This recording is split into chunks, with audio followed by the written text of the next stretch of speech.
So good morning, everyone. Hopefully everybody can hear me okay. Um, this program is going to be on accident reporting. As I said earlier, it's about 14 slides. Um, just a quick list of what to go over with your drivers, reporting procedures. You like to get them prepared. Um, Prepare them ahead of time because, I hate to speak about accidents, but unfortunately they do happen. To have a plan in place and to go over with your drivers is really the best way to have any surprises or lack of information when an accident does occur. So for those of you who don't know me, my name is Christopher Gavarecki. I'm the Customer Compliance Manager with Hub, and I'm just another tool here to assist you with DOT regulatory information. So let's get started. Accident reporting. First slide here will be a brief introduction. Nobody ever expects an accident to happen. Being prepared and having a set plan is the most proactive way to handle one. Having regular safety meetings with your drivers and management on a regular basis can help everyone informed on what procedures to follow if an accident does occur. I really want this presentation to help communicate with all employees as far as what to expect when an accident does occur. There are certain regulations you have to go over for CDL and non-CDL drivers. So I'll go over all of that here. So the initial driver actions, the initial steps you want to take, of course, move the vehicle out of harm's way. There's nothing more frustrating than a little fender bender on, say, the expressway or the Cross Bronx Expressway, and the vehicle just stays in the middle of the road waiting for a cop to show up. It's bad news. Move the vehicle out of the way, out of harm's way, off to the side if it can be moved. Park it in a safe and secure location, as far away from traffic as possible. You want to protect the scene, especially with trucks. Use the emergency triangles to alert drivers coming up behind you. Enhance visibility. So, like I said, triangles, flares, safety vest. I do recommend that all the trucks, all the drivers have a little safety vest, whether behind the seat. It's just added visibility, especially at night or on foggy, rainy days. Contact authorities only if necessary. I'll get into that more later. And if it's a serious accident and there's some injuries involved, render first aid only to the first aid abilities. Whereas, if the guy if say it's an accident, there's a gentleman in a car, you want to open the door. You don't want to get too involved. Just only what you can do. Most people worry about getting sued. You don't want to move the injured parties unless it's life-threatening. So those two last things, they kind of play into each other. So like I said, bandaging, things like that. And like I said, do not move the injured parties unless it's life-threatening. A vehicle is on fire, something of that nature. This is probably the most overlooked segment here. When I used to run a large fleet, information was key. So the key information to gather is if there was another party involved, exchange all the information as follows: the name, address, and contact information of the other party. You want their license number. If they have the insurance information, policy number, name of the company, all of that. Witness contact information, vehicle registration information, plate number, the physical registration itself. What's the wonderful thing about cell phones now with cameras, you can take a picture of all this. So take a picture of the registration, take a picture of the plate, take a picture of the insurance card, as long as it's clear. You don't actually have to write everything down old school. Everybody's got pretty much a smartphone now, so that is a very handy tool. But these key things are crucial.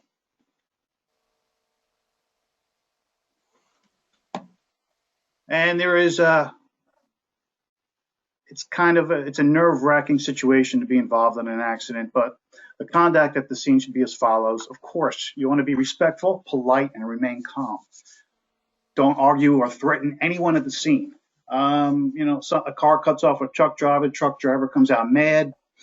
Uh, you don't want to do that. You want to stay calm. You really want to tell your drivers, have meetings with them, how to act.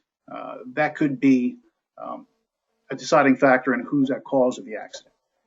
Be sure to get all contact information of all the involved parties and only discuss the details with the officers investigating the scene.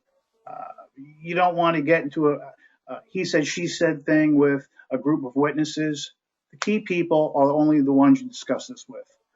Don't incriminate yourself, so be mindful with your words and when describing the accident. Um, don't put blame. Don't, this guy cut me off. This guy came out of this lane. He said, she said, just the facts. And only if you have an opinion, say it to the officer involved. But basically, they're just going to ask for the key details. What happened, when it happened, where was your vehicle situated. Try not to chat with the witnesses. Like I said, if there are witnesses, get their name, a brief statement, and their contact information. Never admit fault. So you bumped into somebody, oh, it was my fault, I wasn't watching. Don't do that. Make sure the drivers are trained to use an accident kit. All these trucks should have one inside. They used to have the cameras. I don't think they're handing those out anymore because pretty much the cell phones with the smartphones with the cameras are pretty much a standard issue now for everyone. But on the accident kit, all the information we just went over as far as the information you need should be in that accident kit. But like I said, with cell phones now, you can take a picture of all the information that you'll be needing.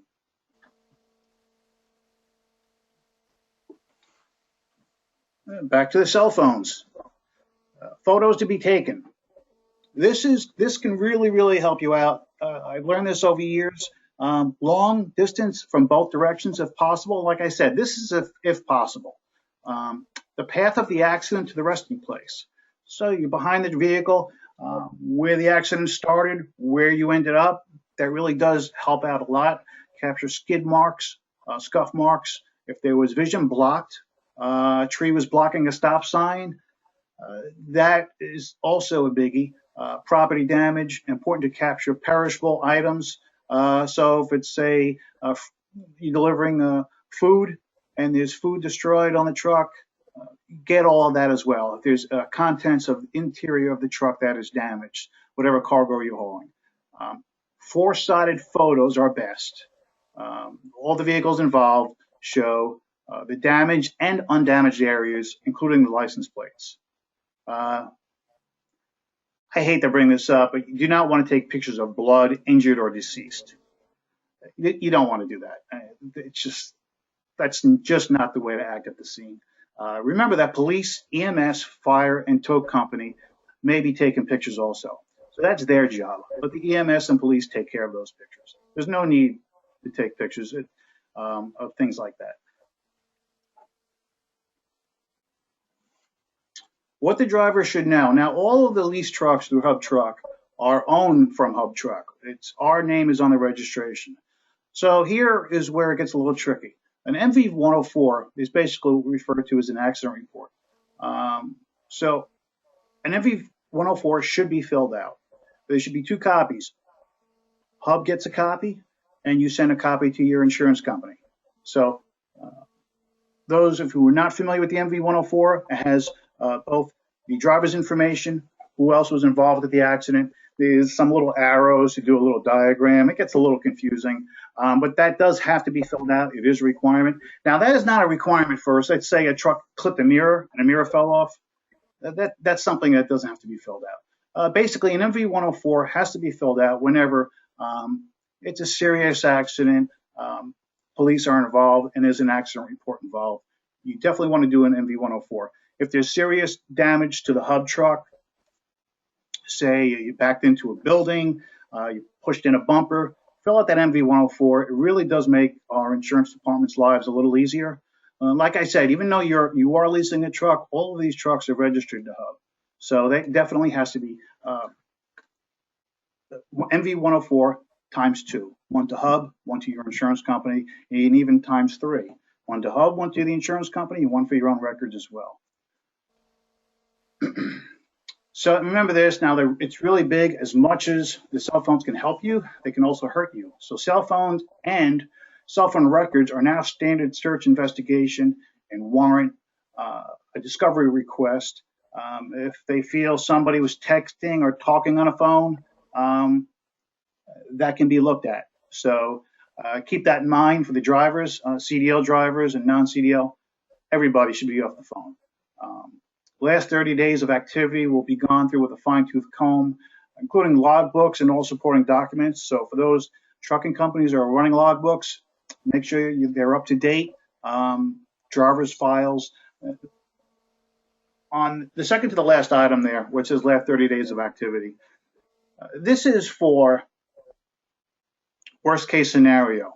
If it's a major accident with a CDL and non-CDL. So this is more, I put this on here because it's more of a liability issue. It's not just regulations, because everybody's out there to sue somebody. So get as much information as you can and protect yourself as best as possible. Also, the truck is to be taken to the nearest Hub truck rental facility for photos and inspection of damage.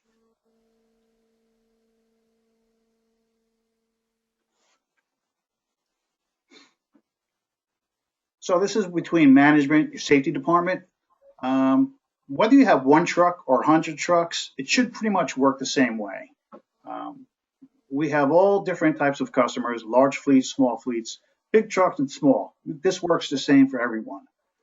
Basically, the rule is if you have a truck over 10,000 pounds, which is the majority of the trucks out there, or even a van, or even a pickup truck in the fleet, this should work the same way.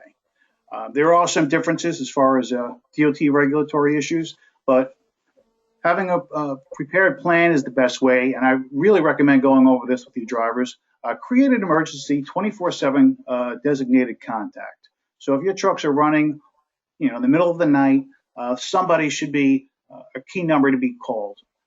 Find out what happened, find out if the driver was injured, determine what can or must be done for the driver. Whether his truck is not running, he needs a ride back, he or she. If the load is damaged, find out how the driver is doing first. Of course, if he's okay, if he or she is okay. Availability of critical information, driver, vehicle, shipment, customers. If customers are going to be delayed with deliveries, if there's a manifest available, have all that in place. This way everybody can be notified. Collection of possible evidence. This is serious case scenarios, driver qualification file, personnel file, etc. Create an accident file for all activities related to the claim. I used to have several accidents files, depending. We had some non-CDL drivers. When I did run a fleet, majority of them were CDLs. I had a designated drawer just for accidents, and you want to have something on file because you're going to be dealing with insurance companies. Sometimes, if it's a minor, like I said before, a car gets its mirror clipped, a truck is backing up, and it's minor damage, and you're dealing directly to the customer. You want to have all that on hand and a nice, easy file to get all the documents you need is the best way to be prepared. An accident register also must be maintained and kept for at least 3 years. So you want that 3-year time. That's a regulatory issue. That's for CDL and non-CDL drivers.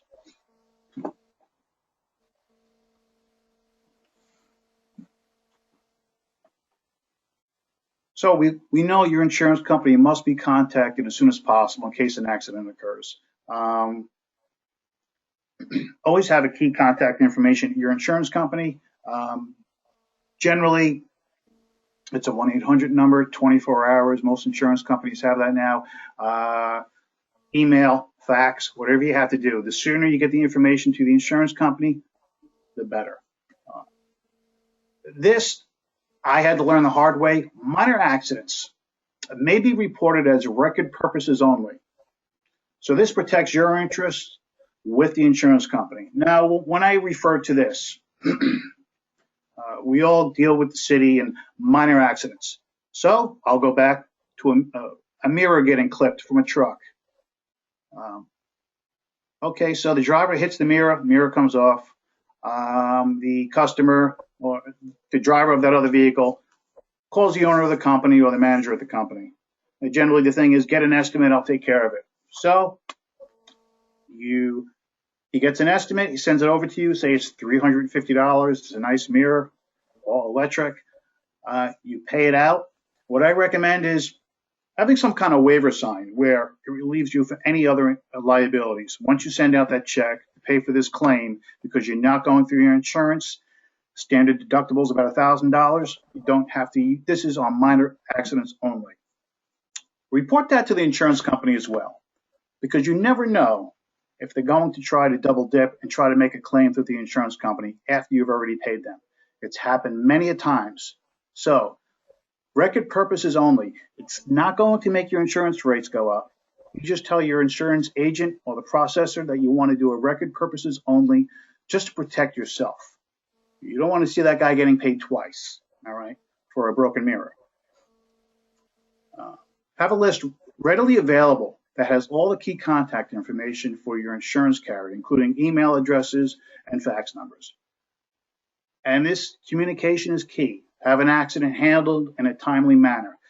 So communication is everything. The sooner the better, and it'll help you out in the long run.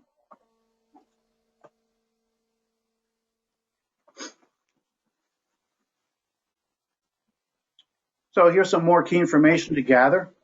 You want an interview with your driver, interview statement, confirm key points and fill in the blanks.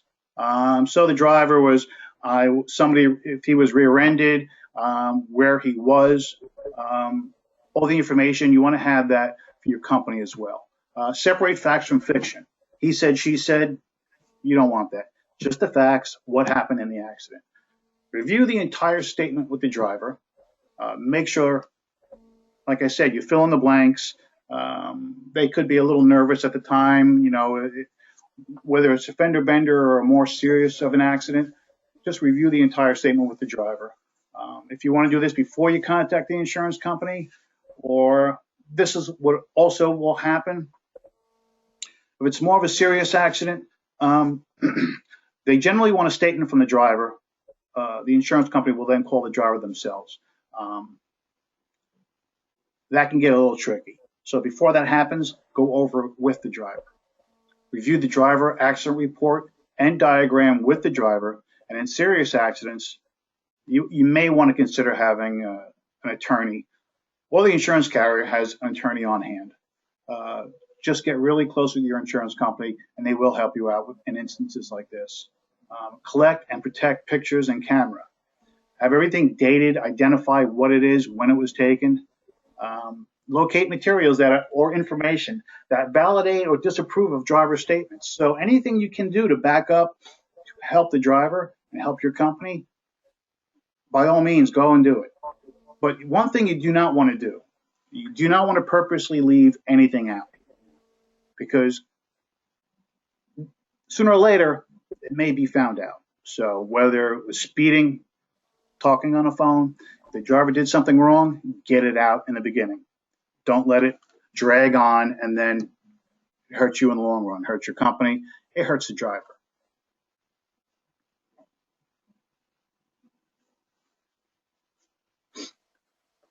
So in the documents, many mistakes made in the first 48 hours can't be corrected. So that's where I want to say the first 48 hours are crucial. Make sure everything is correct, in place. Like I said, preparation is everything. And the more you go over this with your drivers and management in the company, the better it is for everyone. If you're served with litigation, this is worst case scenario. You must indicate what kind of service it was, whether it was hand delivered or certified mail. Generally what happens, you get something like this, you send it right to your insurance company because they're the ones handling the accident. So immediately forward to your insurance broker and/or carrier for handling. And like I said, make sure you say if it was hand or certified mail, hand delivered or certified mail.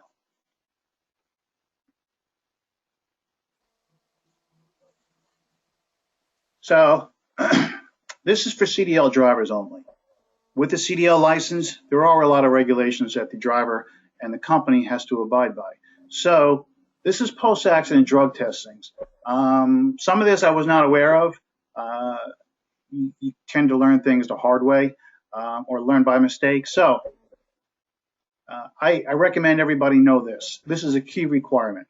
An employer must have their driver submit to a drug test after the following conditions. This is for CDL drivers only. If there was a human fatality, there's always a drug test involved. Bodily injury with medical treatment immediately after the accident, yes. Only if a citation was issued. So if your driver rear-ended somebody and there was an ambulance called to the scene, he did not receive a violation, he does not have to take a road test. If he did receive a violation, I'm sorry, not a road test, a drug test. If he did receive a violation, he has to submit a drug test. Disabling damage. If either vehicle, whether your truck or the other vehicle involved, was towed away and your driver received a citation, he has to take a drug test. All right. So this is the key thing. It's yes, always fatality. Yes, on bodily injury if a citation is involved, and yes, towaway damage if a citation was involved. If the answer is no to the bodily injury or disabling damage, towed away, he or she does not have to submit to a drug test. This is for CDL drivers only. Now, as far as the timeline goes, alcohol testing must be completed within 8 hours, and drug tests are to be done within 32 hours. If the tests are not done, document why. Whether the driver had to go to the hospital or he or she could not take a drug test. A lack of planning of driver knowledge or company knowledge does not count. You can't say, I don't know about this. When you have a CDL driver, and the key thing is, CDL driver operating a CDL truck. Okay, if it's a CDL driver operating a non-CDL truck, you don't have to do any drug testing. But a CDL driver operating a CDL truck has to go by these regulations. Allowing the driver to continue to drive while waiting for the test results is your company's decision.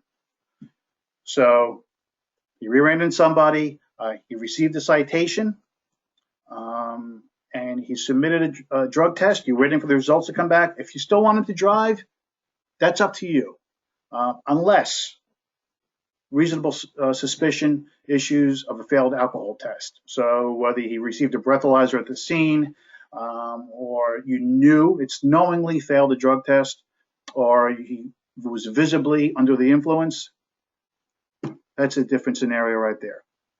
But if he's waiting on a drug test results, on a routine drug test results, it's the company's decision whether or not he or she can drive the truck.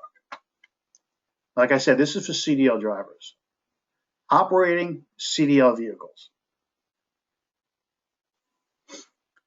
So this pretty much wraps it up. So we recommend you work with your insurance company. They will have the most experience and also help you find proper procedures to follow in case of an accident. Focusing on safety, we feel, is always the best way to help avoid an accident, as well as hiring drivers experience and a good safety rating. So if anyone has any questions, I'll probably go off on a couple of other things as well, as far as past experiences. So I'm going to go through some questions now.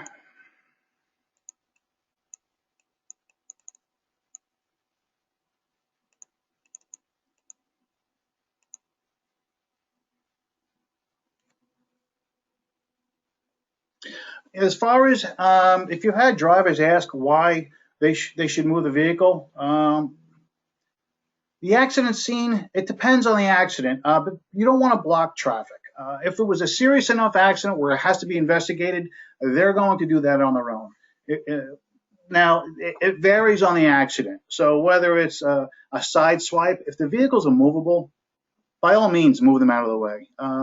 Unless one of the drivers is hurt and you don't recommend moving the vehicle, or if the vehicle is not movable, if you haven't noticed, when you come up an accident scene, unless it's a fatality or a serious injury, those are the only times they keep the vehicles at where the accident occurred.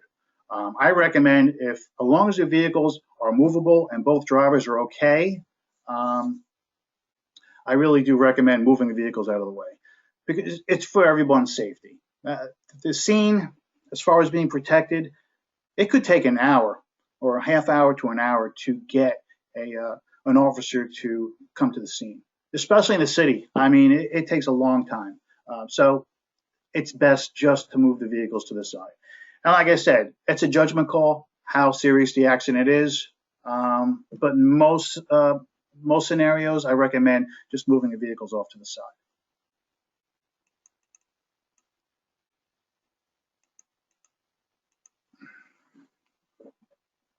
Okay, the next question. Okay.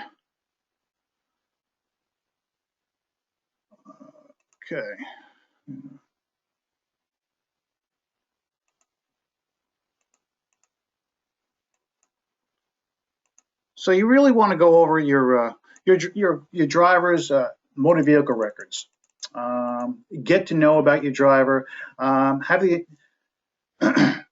have your insurance companies or hub do an MVR at least once a year. That is a requirement. That is a DOT requirement as far as motor vehicle records are checked. It is at least once a year. I do recommend maybe twice a year, or signing up if you're a New York State resident. Having a New York State DMV has its own program called the Lens program. But remember, that hub has all of your drivers in our own system. And every time your driver picks up a vehicle, we run their license on a regularly basis to make sure it protects your investment and ours as well. So just keep that in mind. But the key thing, the DOT regulations, all drivers, the MVR must be run at least once a year. Okay, and for CDL drivers, being that their medical cards are now merged with their driver's license, every time their medical card is renewed, you have to renew their motor vehicle record as well. Because now, being that their medical card is merged with the license, you have to prove that. So just keep in mind that every time a driver needs to get a new medical card, you need to run a new MVR. That's for CDL drivers only. Okay. Any other questions here?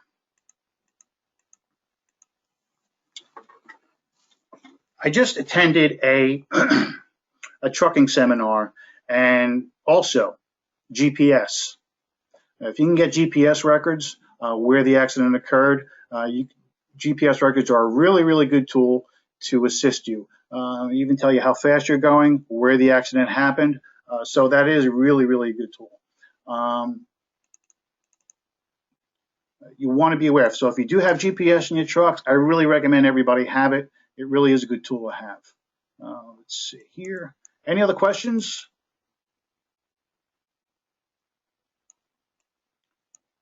Let's see. So like I said, if you would like a copy of this presentation, feel free to email me. I'll usually send it out in a PDF format. So you can keep any of these slides for your own records. Like those checklists I went over before, those come in really handy. Also, Operation Road Check. I had said before, for those of you who didn't hear me, Operation Road Check is coming up June 2nd through June 4th. So stop at nearest hub branch. Make sure your drivers do that pre-trip inspection, check all their lights. This gets really, really crucial. So I know they're cracking down with the nice weather that's out now, so DOT violations. I'm getting a lot of phone calls of what to do, what not to do. So the key thing is pre-trip inspect your truck, stop at your nearest hub branch if you have any issues, and I'll be sending out some email flyers to remind everybody within the next week. Give them about a month ahead of time to get prepared for Operation Road Check. It's June 2nd through 4th. Some people have witnessed an increase in DOT violations in the city. So just be sure, be safe, and check over all your vehicles should be checked over. Pre-trip inspection is key. All righty. Before I go off, let me see if there's any other questions. Why I have everyone here? The nice weather is here. I really want to start getting involved with drivers. So I was thinking at some of our branches, starting with our Holbrook branch, I would like to have a Saturday driver meeting for a couple of hours, go over the pre-trip inspections. It's really good from me. I used to drive and used to have a lot of drivers work for me. I like to get to see them all, know them all. I do assist in company drivers meetings because, it does help out the company as well. So I'm probably going to be sending out within the next week a survey, see if your drivers would attend. Make it like a 10 o'clock to 12 o'clock kind of thing. I would go over what the drivers can look out for. So if you can, mention this to your drivers if something they're interested in. I really, really want to get this going as far as when the nice weather is here. Go to our hub branch, have some breakfast, some bagels, some coffee. Maybe give away some T-shirts. I like to go over the regeneration process, the pre-trip process, and also I did a video last year, and if you go to hubtruck.com and go to the HTR Learning Center, this video is online. So just go, you'll see on the HTR Learning Center, you click on that, there'll be a little drop-down menu. I did 2 previous webinars, so you can click on them as well, and also pre-trip truck inspection. I want to start doing this. Like I said, Holbrook, our Holbrook facility, start out east and work our way west. The Holbrook, Farmingdale, Maspeth, and it would be a get to know the driver kind of deal. Go over the regen, what the DOT is looking for. So if you want to do that, really pass the word to your drivers, and I'll be sending out a survey and a flyer. I really, really want to get the drivers more involved. I know it's hard, so a Saturday would probably be the best day. Eventually, we'll go out to our Jersey branch as well. So, the more information, I know you're busy running your companies, and I'm here to assist yourself and the drivers. But the best way to get the message across is directly to the drivers. So if you can really pass this information along, if they would be interested in something like this, by all means, go ahead. And when you receive the flyers from me, I'll have a nice, hopefully a nice show up. I will want to do something by May 29th. So, and that would be I believe that's a Saturday. No, maybe it's the 30th, 29th or 30th. I have to look at the calendar. So, and I want to start at the Holbrook Ranch and get to know the drivers. And it could be CDL, non-CDL, big truck, little truck, doesn't matter. Okay. So, hopefully this helped you out with accident reporting, and that's it for today. Any questions, feel free to give me a call. My direct line here is 631-391-1053. Everyone have a good day.